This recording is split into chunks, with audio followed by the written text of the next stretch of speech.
আমরা বেরিয়ে পড়েছিলাম মায়াপুর। তা 2025 সালে ঠান্ডা পড়তে পড়তেই চলে গেলাম মায়াপুর। তো দেখো কেমন লাগছে সবাই, সুন্দর সবুজের বুক চিরে ট্রেনটা এগিয়ে যাচ্ছে। দেখতে দেখতে আমরা নেমে পড়লাম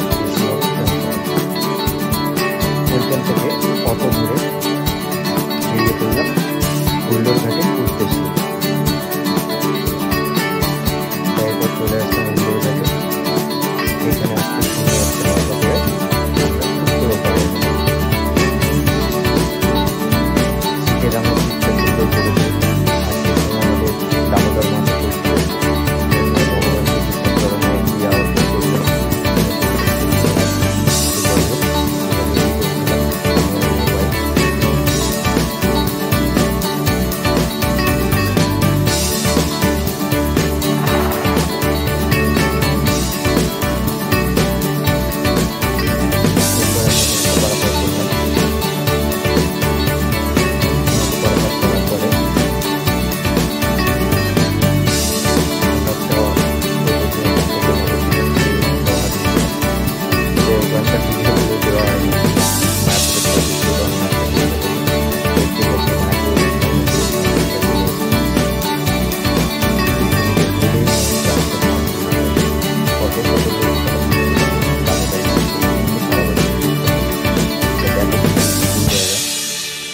তারপর আমরা গেলাম দুপুরের ভোগ খেতে। ভোগ প্রসাদ গ্রহণ করে মেন মন্দির দর্শন করে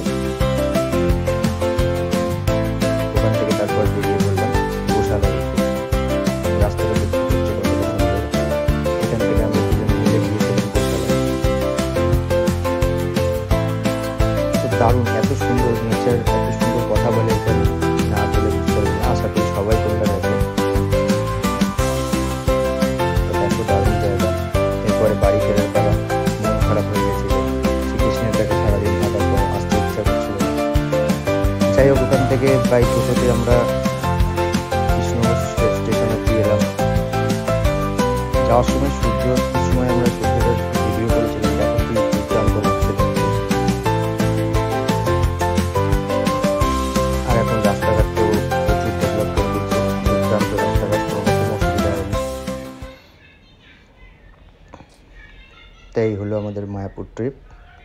হরে কৃষ্ণ। সবাই ভালো থেকো। সুস্মিতা ব্লগে স্বাগত জানাই।